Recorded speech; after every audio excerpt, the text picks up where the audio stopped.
This is a 2011 Squier Classic Vibe Telecaster. This is the custom.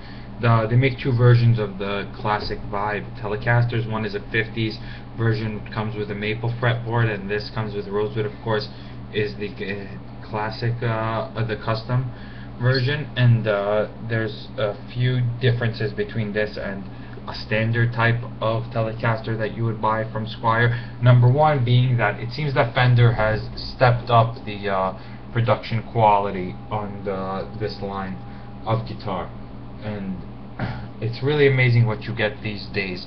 That being said, you'd see all these videos here on YouTube of different people that will come online and they'll grab one of these and they'll grab a USA custom shop Telecaster, play it through the same amp, and say, wow, look how good, or look how close it sounds. And that may be the case. They may sound pretty close because the hardware, of course, is very similar. The physical structure of the guitar is very similar. One of the features that stand out is this bridge over here, which has the 3T saddles on it instead of the 6 individual saddles. And it's a little bit of a pain in the ass to intonate, but when you do it once and you get it right, then it's pretty much set. You know, as long as you use the same gauge string and whatnot, then you'll be alright. It helps the guitar resonate a lot. They have a cover that you could get for it that's called an ashtray. You just put that over this. It gives you like a slick kind of 50s feel, and it also protects the strings from being muted when you're playing with your palm. If you get really close, especially if you got a finger picking style or something along that nature. That all being said, when you see these people comparing these guitars to the USA guitars, I'm not trying to knock any Chinamen by saying that they cannot produce a guitar as well as an American can. That's definitely not the case. I'm sure they can, but there are a few differences in quality that you might want to take note of. One is in quality control, one is in the type of woods that are used, and just overall the build quality, the craftsmanship that goes into the instrument. While this may look very similar and sound somewhat similar, the physical features of the guitar, such as the neck radius and things of that nature, just the way they play altogether, these come out great from China for the price they are. But it's like I say, for $400, it's an okay instrument. This is what I would consider a good guitar for a beginner. You wouldn't want to buy them one of the $119 Squier Strat packs or whatever those are, because those are just complete shit from top to bottom. This is a better put together instrument. Again, there's still issues with it. It doesn't intonate properly because despite the design, the bridge is not placed properly. It could be a little bit closer, and that would help the intonation. It doesn't stay in tune that well. One of the other things that's stupid is this, let me see if I can get that in the camera, this string tree that they have here, which creates these pressure points on the strings, which keeps it from staying in tune. And what you would want to do is probably replace that with a rolling tree as soon as you can, you know, because those type of pressure points on the string, even though they're after the nut, it keeps it from staying in tune. It'll go out of tune easier. This is really nice. It has double binding on both sides, a 3-tone sunburst finish, and it's overall it's a decent quality instrument. It's not the quality of a USA instrument. It's pretty close to the quality of one of the Mexican stuff that Fender puts out, but a lot of times that's just shit also. And these also are always hit or miss, because the quality control, again, a Chinaman can put together a guitar with the same blueprints as an American can, and it all comes down to who's actually putting the guitar together as to the quality. But how much effort someone puts into it, how much measurements are taken, how much it's played, and how much of the craftsmanship is individually put into one of these guitars. It makes a bunch of difference, especially when it comes to owning it for a long time. This thing will not age as well one of those guitars, and there's a number of reasons for that. The finish being cheaper, for one. Another one, the electronics not being shielded as well, and things of that nature. So just because these people put up these videos and say, oh look, these Squiers are coming close to sounding like American guitars, sure they do, and I mean, I'm sure that Fender Custom Shop even puts out some piece of shit guitars sometimes. I mean, a lot of Fenders are just pieces of shit, mass production units, assembly line type of things. I'm sure 15 people had their hands in putting this guitar together. But the point is that there are differences. Just because people will come on and say, oh, it sounds the same and it feels really good to me, and then they put the blindfold on and say, oh, well, let me feel it and see how it sounds, and I'll do the blind test and see which guitar I like better, and I like the Squier better than I like the USA guitar.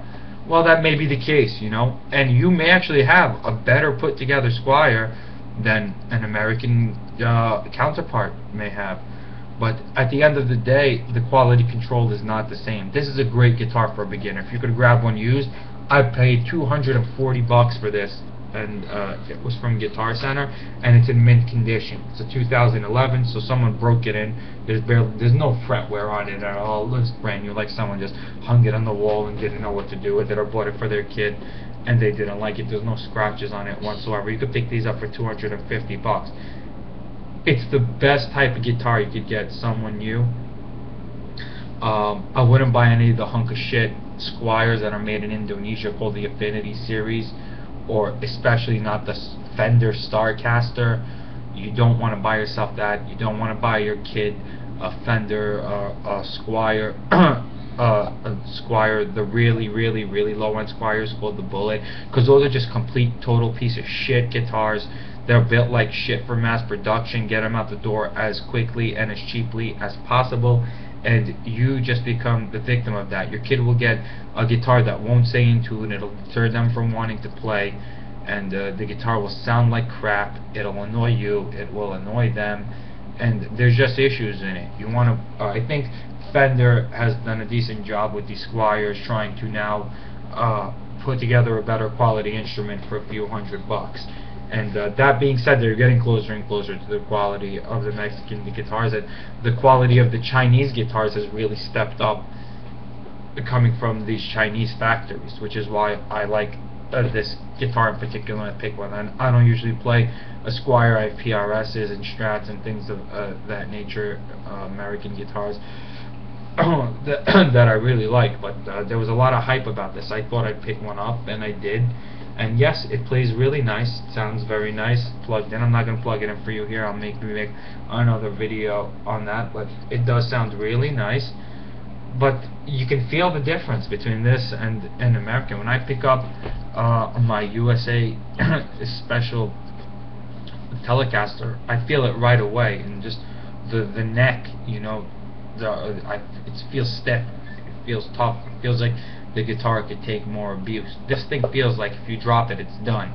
And I don't know what it is. Maybe it's psychological for me, but I can tell that this is a good guitar. It's a great guitar for many of you. If you're an intermediate, if you're someone that wants to pick up a cheap Telecaster, don't pick up one of those Agili guitars, or those Xavier guitars, or those piece of shit XX guitars, Rondo, from Rondo Music or anything like that. Not to knock them. I mean, for making a guitar for $100, it is what it is. You get what you pay for. You get value in that. You get a Strat-like guitar that you can upgrade and modify and whatnot for $100. But you don't want to get that for yourself. If you don't know how to set up the guitar yourself, if you don't know how to adjust the truss rod, if you don't know how to intonate the strings properly, you don't know how to set up your bridge, you don't know much about the pickup heights, you don't know how to wire the electronics in this thing. If you can't do that, you don't want a hunk of shit guitar, because you're not going to be able to play it, and you don't want it to go spend $60 or $50 or whatever it is setting up the hunk of shit guitar every few months, because thing won't stay in tune. So you're better off buying a quality instrument. And I tell people that all the time. If your kid's going to take it seriously, or if you want to take it seriously, then buy yourself a guitar. There's always the myth out there that someone should start out on an acoustic guitar, but I personally think if you want to play the blues, you pick up a blues guitar. a guitar that a blues player would play. If you want to play rock and roll, pick up a guitar that rock and roll play. Look at Jimi Hendrix, he's right here, right behind me, and you can get his advice as well. The guy just one day picked up a Strat, said, well, you know, I can't really play it like this, turned the thing over, said that's better, and you know, figured it out from there.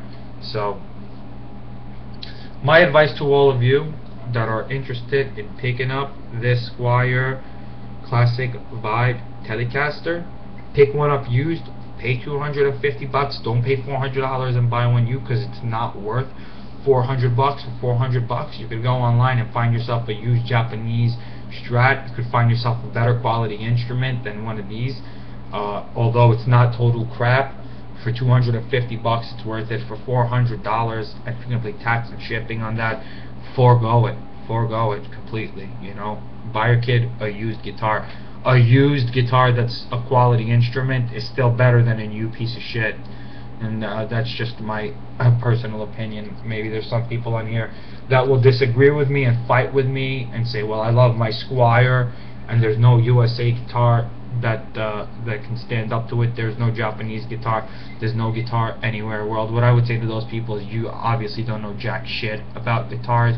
You probably never owned a quality instrument, and that's why you say that.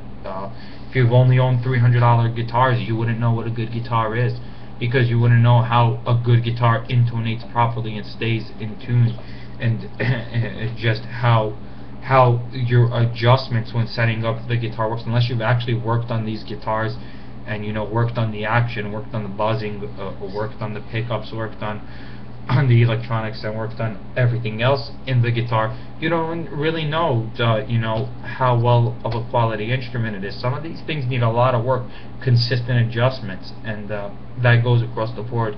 You find that. So any type of guitar. So if you're lucky, you get a good one. It really comes down to that. It's hit or miss, but Fender has stepped up. I will give them credit. I usually call them complete pieces of shit, but for $250, it's not a complete piece of shit. It's only a semi piece of shit. It sounds nice. It plays decently. The neck is not really to my liking. They kind of feel like a little thin and kind of like you could break it by pushing it, you know. They're flexible. They don't have the stiffness that you get from a nice American maple neck, you know. But all the more to you. So check out my video. Subscribe if you like what you see. If you don't like what you hear, feel free to bash me below. And if you want to buy this guitar, you have my blessing, as long as you get it for a good price and do not buy it new. Do yourself a favor. Subscribe below. There's a red button. It says subscribe.